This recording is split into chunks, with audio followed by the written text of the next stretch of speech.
सोनाब बेंगलाव ट्रेननि जाब्रबथाय कान्चनजंगा एक्सप्रेस दासिमाव साबैसे थैखो आरो बेसेबां मोनबावनो हागौ माब्रै नुथाया आरो मा फोरमायदों आं नोंथांमोननो होनो थांगासिनो दं। बिनि सिगां जोंहा कमतापुर रायजोनि दाबि खालामग्राफोर माखासे बिथांमोना मा फोरमायदों जोंनि बर'फोरनालाय माला जाबावगोन दा नोंथांमोना भिडिअखौ नायनानै लाग्रो बिनि उनाव आं होगासिनो।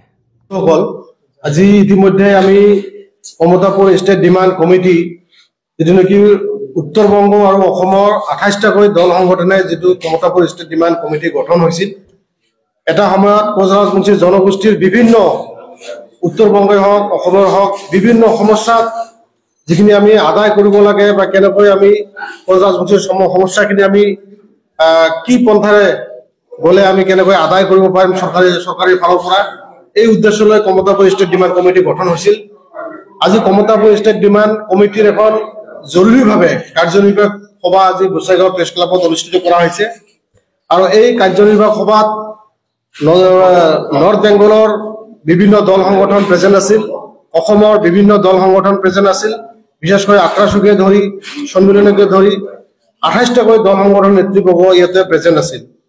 আজিৰ মিটিঙৰ যি মূল এজেন্ডা বা মূল যি সিদ্ধান্ত যে আমি এটা সময়ত বিজেপি চৰকাৰৰ হৈ এটা বিৰাট আশাবাদী আছিলো যে এটা সময়ত যদি অসম তথা ভাৰতত যদি বিজেপি চৰকাৰ আহে নিশ্চয় কোচৰাজবংশীৰ যিসমূহ সমস্যা আছে বা যিসমূহ ডিমাণ্ড আছে লগতে জীৱন সিংহ ডাঙৰীয়াক যেনেকৈ ইনভাইট কৰি পিষ্টকৰ যিটো এটা প্ৰচেছ আৰম্ভ কৰিব লাগিছিল আমি বিৰাট এটা আশাবাদী আছিলো। কিন্তু দুখৰ বিষয় আজিৰ তাৰিখতে কিন্তু কোচৰাজবংশী জনগোষ্ঠীৰ যিসমূহ দাবী যিসমূহ সমস্যা আৰু বিশেষকৈ জীৱন সিংহৰ যিখিনি শান্তিযুক্ত যিটো প্ৰচেছ আজিৰ তাৰিখত কিন্তু এটা লেহমীয়া গতিত চলি আছে। আজিৰ তাৰিখে আমি এটা বাস্তৱ ৰূপত দেখা নাই। আমি এতিয়াও আশাবাদী যিহেতু লোকসভা নিৰ্বাচনৰ পিছতেই আমাৰ নৰেন্দ্ৰ মোদী ডাঙৰীয়া তৃতীয়বাৰৰ কাৰণে প্ৰধানমন্ত্ৰী ইতিমধ্যে চৰকাৰ গঠন কৰিছে।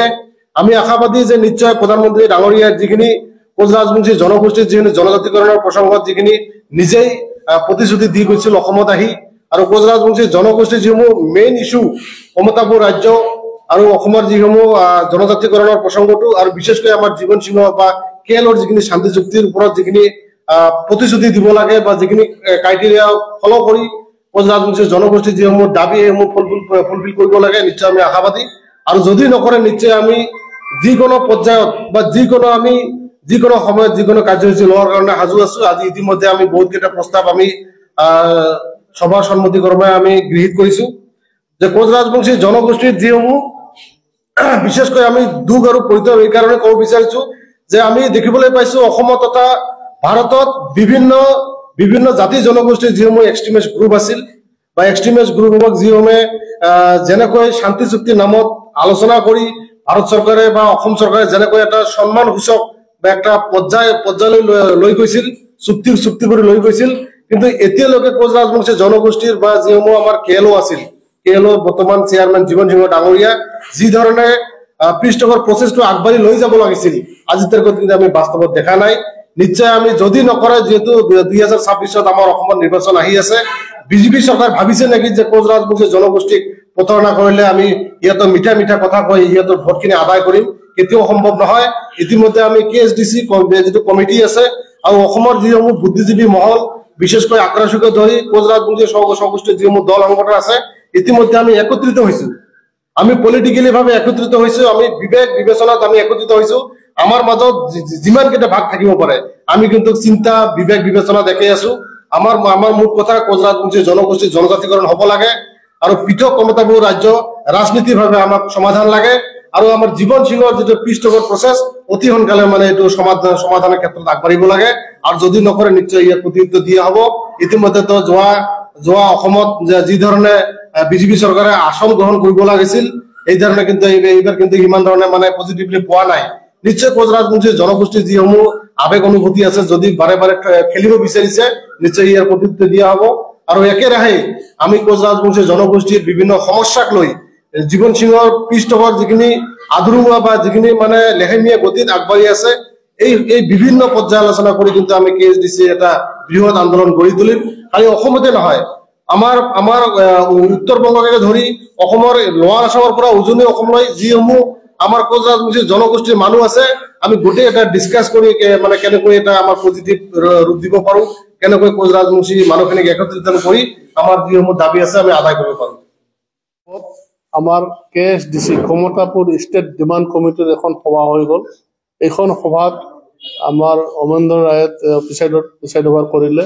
আমি ইয়াত বিভিন্ন সংগঠন আসাম, বেংগল, বিহাৰৰ বিভিন্ন সংগঠন ইয়াত উপস্থিত হৈছোঁ আৰু ইয়াত উপস্থিত হৈ আমাৰ কোচ ৰাজবংশীৰ বিভিন্ন সংগঠনসমূহ গোটেইখিনিয়ে আমি KSDCৰ আণ্ডাৰত ইয়াত মিলিত হৈছোঁ আৰু KSDCৰ আণ্ডাৰত মিলিত হৈ আমি অসম নাম undivided Goalpara, north Bengal and Purnia ডিষ্ট্ৰিক্টক এখন পূৰ্ণাংগ ৰাজ্য গঠন কৰিব লাগে বুলি আমি ইয়াত প্ৰস্তাৱ লৈছোঁ আৰু সেই প্ৰস্তাৱৰ যোগে আমি মানে আমাৰ দাবীটো উত্থাপন কৰাৰ ক্ষেত্ৰত আমি একমাত্ৰ আমাৰ একচেপ্টেড লিডাৰ, আমাৰ গ্ৰহণযোগ্য লিডাৰ জীৱন সিংহৰ নেতৃত্বত আমাৰ এই ৰাজ্য দাবীৰ যিটো দাবী, ৰাজ্য পুনৰ গঠনৰ দাবী, সেই দাবী আমি মানে আন্দোলনত আগুৱাই যাম বুলি আমি আজি প্ৰস্তাৱ লৈছোঁ আৰু এই দাবীৰ জৰিয়তে আমি যে মানে কমতাপুৰ ৰাজ্য পুনৰ গঠন কৰিব পাৰিম, আদায় কৰিব পাৰিম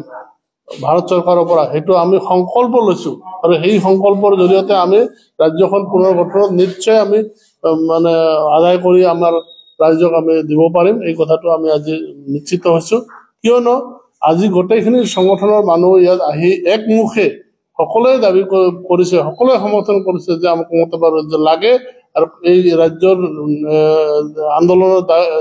আন্দোলনৰ নেতৃত্ব জীৱন সিংহই দিব। জীৱন সিংহই আমাৰ একমাত্ৰ নেতা আৰু জীৱন সিংহৰ নেতৃত্বত আমি পুনৰ ৰাজ্য গঠন কৰিম।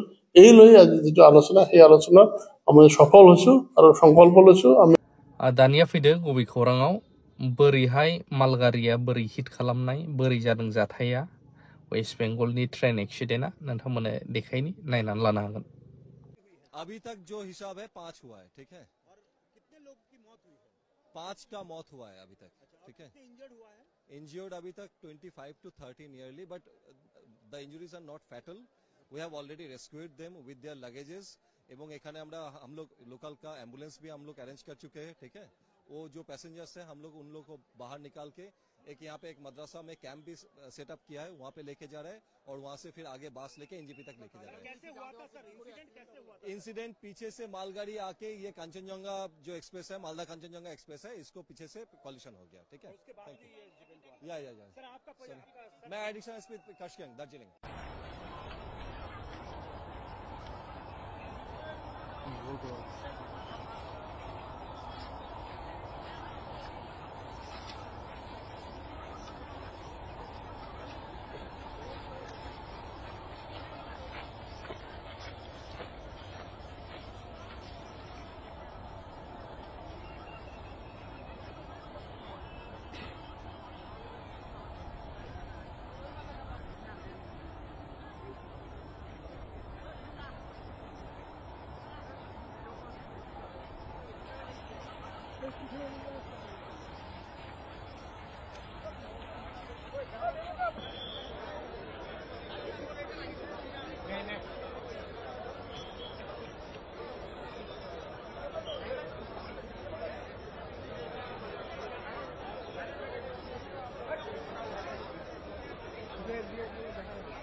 हेलो